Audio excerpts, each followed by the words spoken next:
So next joining us, we have Jacqui Burnett, who originates from Hackney in London, but has lived in Luton for over 30 years.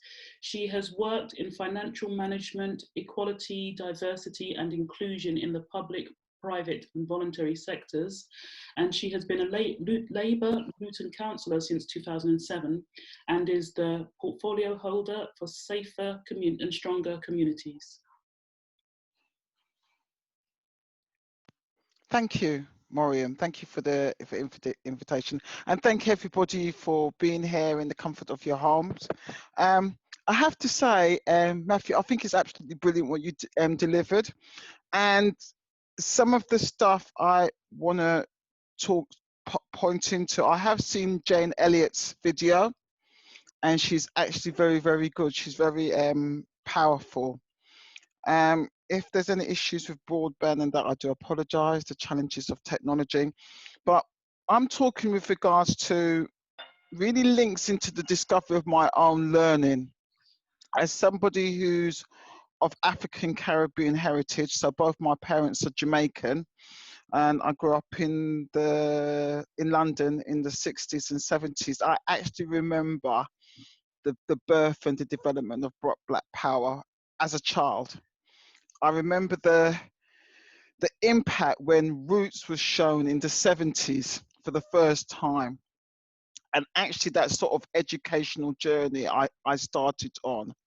I remember at school, everybody was off that street. So yeah, there was nobody of of Caribbean origin on the street when Roots was shown, to give us an idea of whom we are, because our parents didn't know whom they were or where they come from because of the legacy of slavery. So that was really massive, absolutely impactful. I remember how my colleagues, my friends at school behaved, the anger, the loss of displacement and the trauma that we went through at the time is continues to this day. But my talk is about what I've discovered on my journey. And it's about what happened to Africa and why Africa was colonized. And to say that everything's sort of crescendoing now is really massive.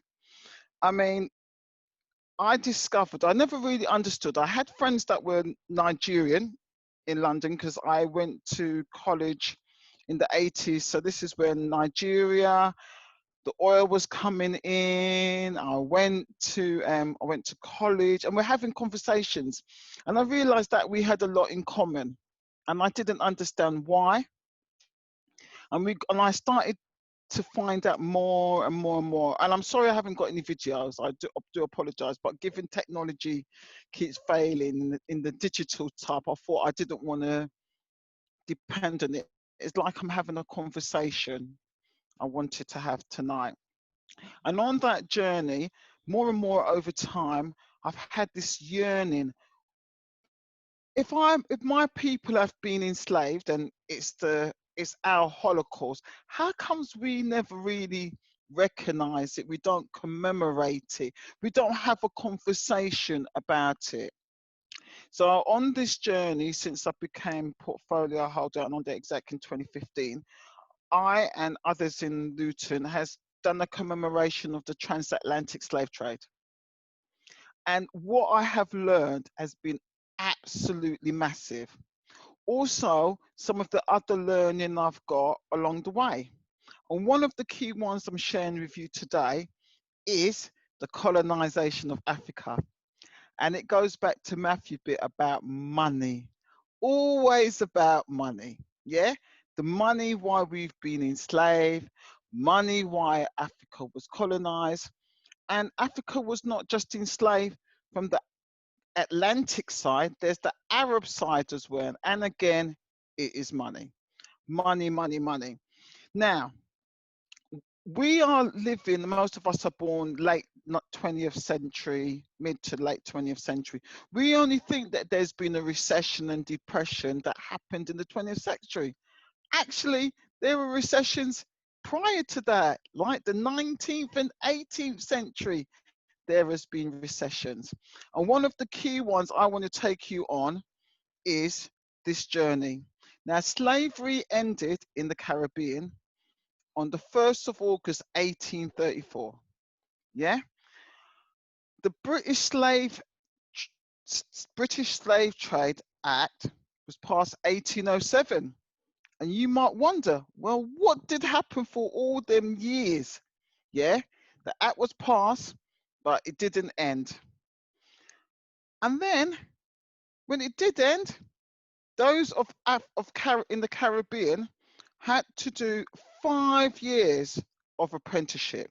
Now we think of apprenticeship in how we know it now, as you go and you train and somebody gives you some money and you get some skills. That's how we understand it in the times we live in. But in 1834, when it was actually ended, because there was two parts. They ended the selling of slave with 8 at first, and then actually slavery. And when they passed the act to end it, my ancestors and Matthew and others, Victoria, they had to give 5 years of free labor. Now, I don't know how that works out as apprenticeship, but that's what the act said. 5 years of free labor. They got nothing, but the slave owners got free labor and they got compensation. Yeah, the government raised debt. I think it was about 30% of GDP and paid all the slave owners. And those that want to know whom got compensated, you actually can go on UCL's website now, and they list all the slave owners was compensated, where they were, no, the slaves, and how many. So I've done a little research on my journey, and for my surname, I found the name Burnett quite a few times. And those that had the surname Burnett, which is Scottish, how much they were compensated. Now, my mother's name, maiden name, is Brown. Now, there's famous Brown Town in Jamaica. Now, anybody Brown, they got a lot. Hamilton Brown built the market square, the market. He had 1,119 slaves, and he got compensated. So slavery built this country economics. Slavery caused the boom of the Industrial Revolution, economics. Slavery made Britain a massive empire on the wave. Yeah, all those anthem. However, when slavery stopped, where is all the people? Economics. Now, they've had a few wars they have in Britain. Now we know of the First and Second World War. Those who do some history will know about previous wars in the 19th century. Europe were fighting with each other. But also they knew of Africa. So they knew of Africa a long time. Some of the stuff that started was, what people don't tell us in the schools was the impact of Africa on our education system.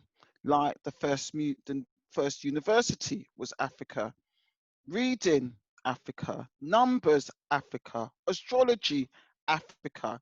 And these are the sort of things which is really insightful, because when you tell people that before Black Lives Matter, I could see people feeling very uncomfortable when you told them the significance of Africa and the contribution of Africa beyond the DNA. Yeah. So the joys of technology, go and do your research. And you can see people when they come back, oh, I didn't know this. I didn't know that. That's really insightful. This enlightenment is happening. I need to apologize for the quality of the camera. I do apologize that. Now, there was a recession in Europe. So there's no slaves. Yeah. And the Great Depression in Europe, which also affected America, happened between 1873 and 1887. If you Google it, it says the Great Depression of the late 19th century. Now, how many people got taught that at school?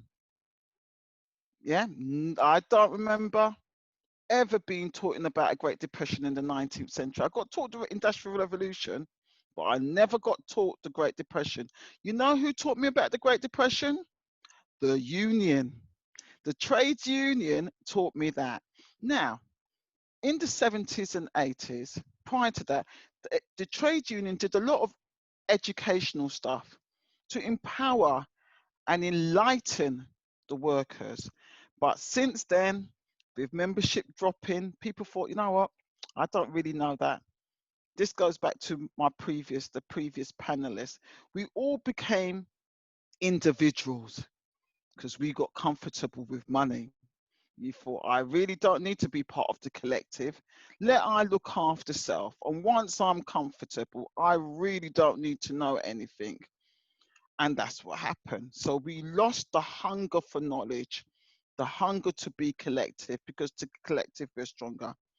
So there was the Great Depression between 1873 and 1887. That's a long time. That's over 10 years. Yeah, that's a whole generation suffering. The Great Depression was notable in Western Europe and in North America. Now, what did happen in America around that time? Oh, they had just before that the US Civil War. That happened 1861 to 1865.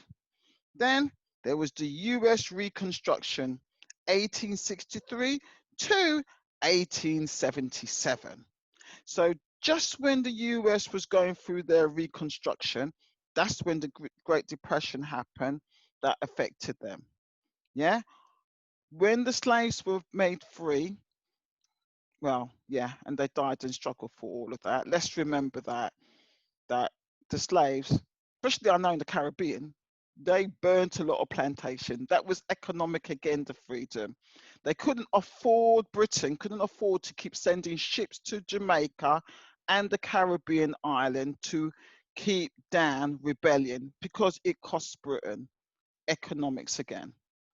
So as a result of the Great Depression in the late 19th century, they and the scramble for Africa, there was the Berlin Conference of 1884 to 1885. That was the scramble for Africa. That's how Africa got colonized.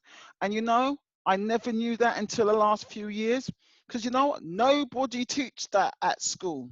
Nobody. And that's why it's important that we all understand that education is lifelong, is lifelong learning. So whatever we get taught in school is just part of the journey. You're just starting. We should only be igniting young people's knowledge for more. I was taught years ago when I was training to be an accountant that information is knowledge and knowledge is power. Goes back to the previous panelists. Yeah, if you got power, you know much more, but you have to have the information. If you don't have the information, how are you going to enlighten yourself? Now, and you know who's at the table for the Berlin conference? Now it's Berlin, but you know who was at the table? America. America was round the table with all the heads of states fighting for Africa. Now, I think it's really important that we realize the minerals that comes from Africa. Yeah, it is absolutely important. There's gold, diamonds, uranium, titanium, oil, copper, iron, lead, silver, natural gases, gum, rice, zinc, tobacco, bauxite, fruit, timber, cotton, ivory, rubber, phosphate, sugar, magnesium, coffee. I actually learned recently that coffee on BBC Africa 20 documentary, yeah, with the presenter Zaina, Yeah, that coffee came from Ethiopia. Not many people know that, and I was enlightened on that day. Yeah, tea, medicines, spices, platinum, all comes from Africa. Now, Africa on the current map of the world does not look really big, but if one goes back and look at the map prior to like Queen Elizabeth I, it looked different. It looks bigger. Some places had different names on it. We need to all do our own research for ourselves. Now, when Africa was divided up, the Berlin Conference was because the European countries was already in Africa on the coast. Yeah, to the north of Africa, yeah, they had already had the Moors, and the Moors had ruled Europe, if I remember, for 700 years. Sometimes that ain't taught at school. Yeah, how they went all the way into Spain and Portugal. Yeah, and it was only after a war by the King and Queen of Spain, 14 something if I remember, that they got the Moors out. And that's when the Roman Catholic Church at the time, I cannot remember the Pope name, decreed that it was okay to do Africans and enslave them as chattel. So up until the 19th century, Europe was in Africa, but on the coast, to the north and to the west. To the east, the Arabs were there already, and they had trade posts. Now, trade, it seems so benign, really, because that's what everybody's done over centuries, trade, and all that. But what that done for the Europeans and for the Arabs, they had a print in Africa. They had a foothold and they started to trade. And as they discovered more, oh, they wanted more, they wanted more, they wanted more, they wanted more. Now, for the Europeans, they'd lost, the slave trade had gone. So there was, okay, how are we going to make our money? How are we going to make our wealth? So they decided to go further into Africa. And that's how and why Africa was totally colonized, because Europe wanted access to the resources. And how could they get access? Was by colonizing it. But they're all relatives. They didn't want to go to war because they've already had the Crimean War. Yeah, that was from 1853 to 1856. And there was also the Neapolitan War, pronunciation not too good. That was early in the 19th, in the same century. So the Berlin Conference was about they dividing up Africa, having a plan how they was going to do it, and don't go to war with each other. So it was all cousins, most of them, because there were monarchies. So we must remember that too. And they didn't want to go to war with each other. Yeah. So they had a meeting in Berlin, and that's how they decided to divide up Africa. And discovering that, it was so impactful for myself how it was planned out, schemed out, and at that conference, not one African leader or tribe or leader was invited. Now, at the time, I think it's really important that we put things into context. The Ashanti or Asante Empire existed. When they were carving up Africa to the west of Africa, the Asante Kingdom existed from 1670 to 1901. Did they get invited to the discussion? No, they did not. Yeah. You got the Benin Empire as well, was around that time.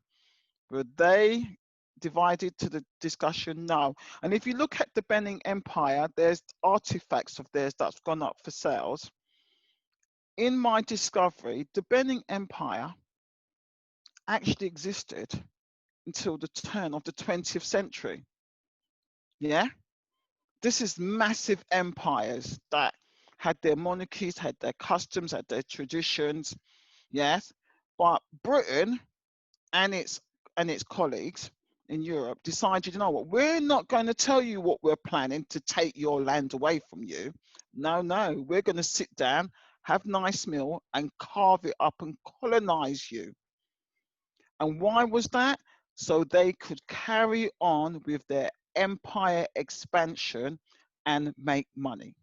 Yeah, massive amount of raw materials are in Africa, and Europe need those raw material in order to carry on with their industrial revolution. Yeah, for trade.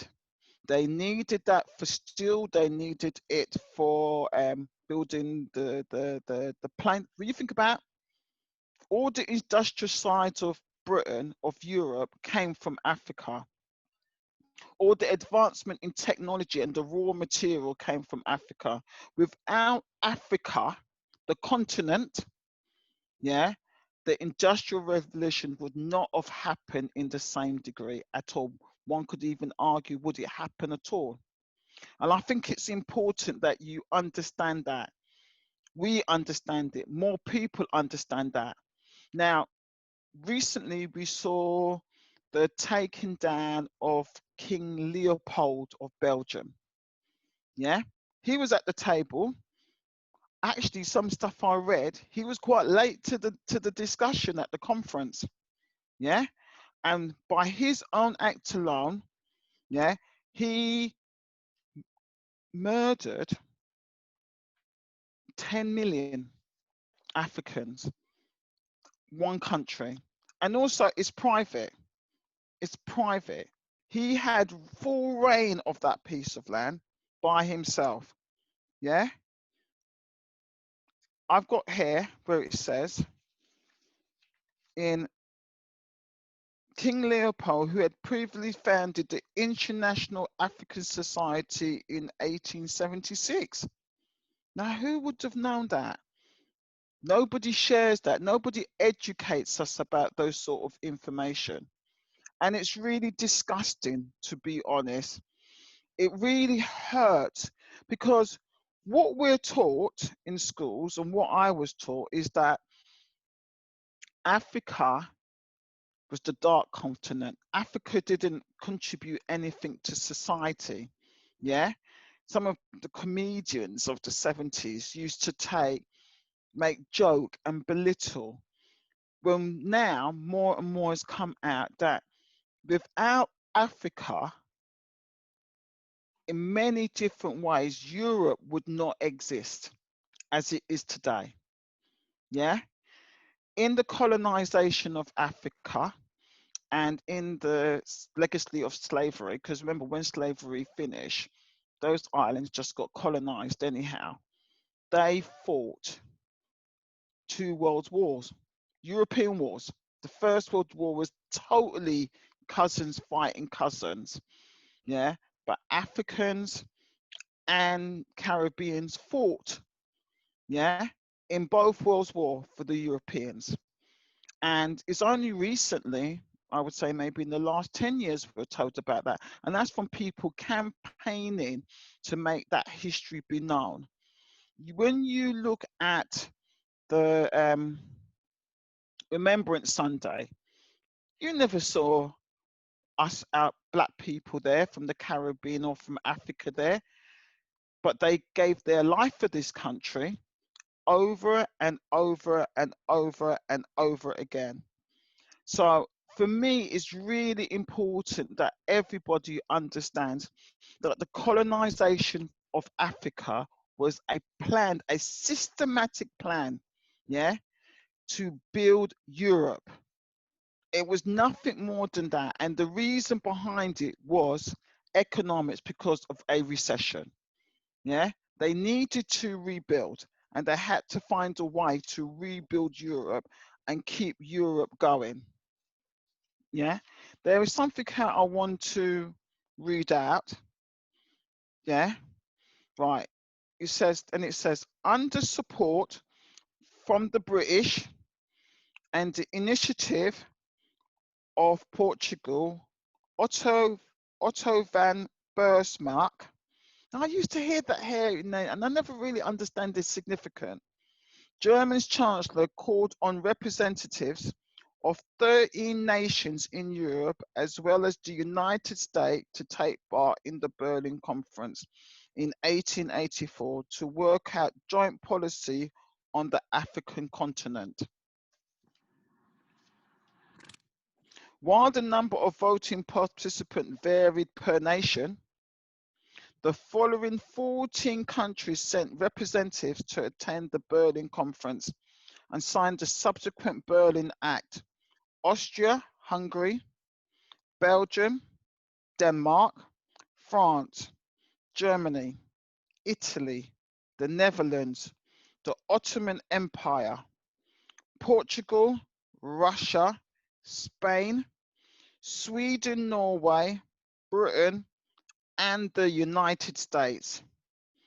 There were no African representatives at the conference, despite its recognized rhetoric emphasizing the benefit to Africa. And it says, the attendants established who was in control of each of these new divisions. They plan non-committal to end the slave trade in Africa. So they came across and saying that they was doing Africa a favor. Really, they were all looking out for themselves. So for me, because I need to start to wind up, I found it that it was absolutely important to share this so that more people understand that what has taken place in Africa wasn't that the Africans wanted the Europeans there, is that the Europeans were greedy. They was all about money. Yeah, they wanted to own and conquer, and that was it about.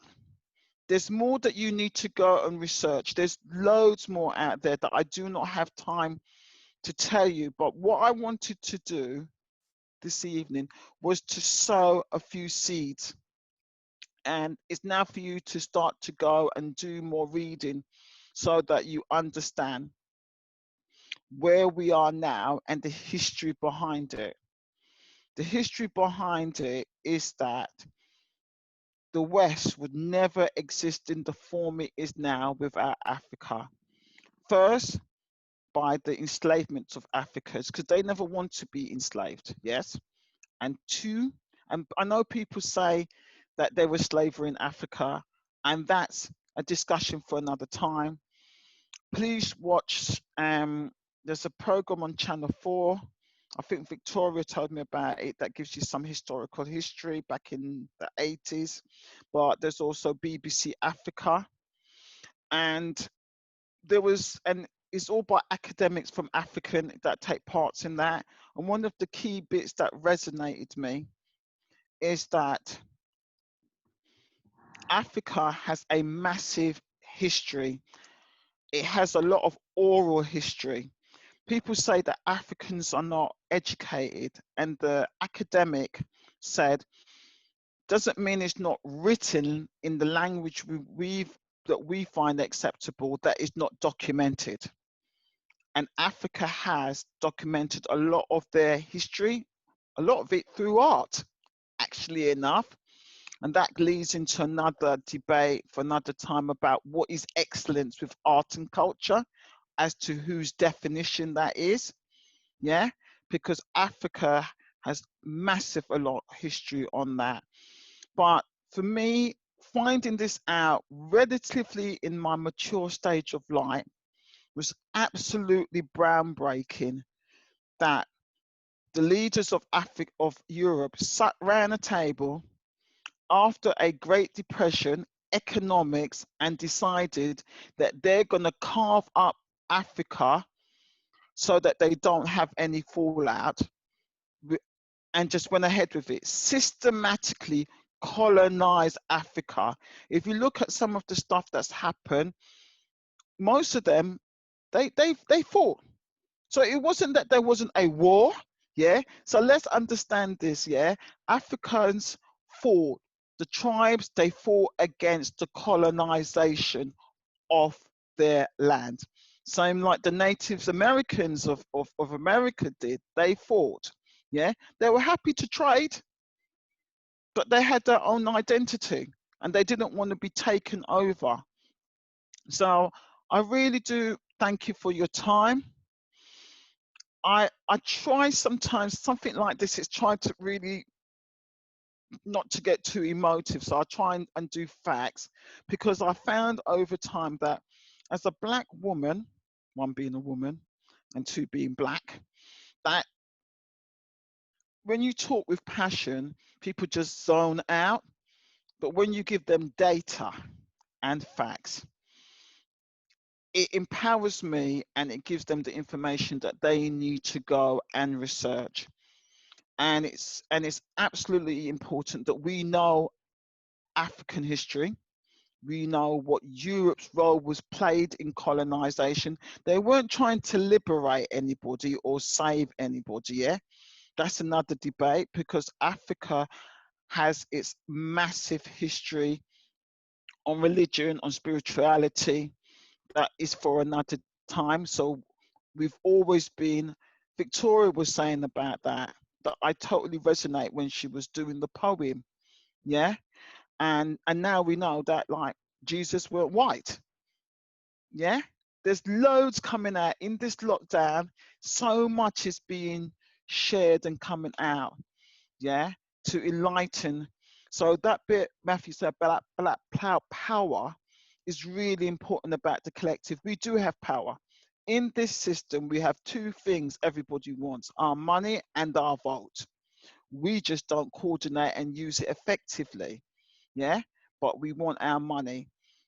I remember watching a video recently when there was something by HMM and the South Africans boycott HMM. Geez, that was power. That was collective power by pounds or dollars. And they correct stuff. So in moving forward, that's what we've got to do. We have got power. We just, and we have organized. We have organized in the past. So when somebody tells you black don't organize, blacks have and continue to. We're just peaceful people, yeah? We're peaceful, spiritual people, and we try and get on with everybody, yeah? And that's the trouble, but that's where it's been, because we're so peaceful. People see the peacefulness for weakness, yes? But remember, partner was from self-organization, from the Windrush generation, because they couldn't get a mortgage, yeah? That is self-organized, yeah? And up until this, we owned our own properties, yeah? And when my elders came from the Caribbean and the white people didn't want them in any church, they self-organized, yeah? And they had their own church. And what's keeping up the Church of England nowadays? Oh, black people, yeah? Yeah, they're happy for black people 50 years later, but black people do self-organize when we have to. We just like to get on with everybody, yeah? And when we're pushed into a corner, we self-organize. And you know what's coming back? Oh, partner, in the 21st century, electric version of partner is on the surge again, yeah? Oh, and remember tropical sun. Oh, we self-organize. That tropical sun actually employed somebody that is black. So anybody tell you that we don't self-organize, we do when we have to. It's a shame. And I think the younger generation that are coming up behind me are going to self-organize much more than their elders. We just want a peaceful life. We just want to raise our children, yeah? But as necessity is the mother of invention, and people take kindness for weakness, we are rising up. And right now, I'm glad to be on there. And the thing that came to me, let's lift our ancestors. Yeah, we are not standing on their shoulders. We are lifting our ancestors up. We're lifting them up and telling their story like I'm doing today, and the panelists. We're telling our elders' story, and they are with us, and we're lifting them up, and they are walking with us, and this will all benefit the future generation. Thank you for your time. Thank you so much, Jacqui. It's lovely to have you as always. I really, really am so grateful for you sharing your wisdom with us and for centralizing the African narrative. I really appreciate that. Thank you.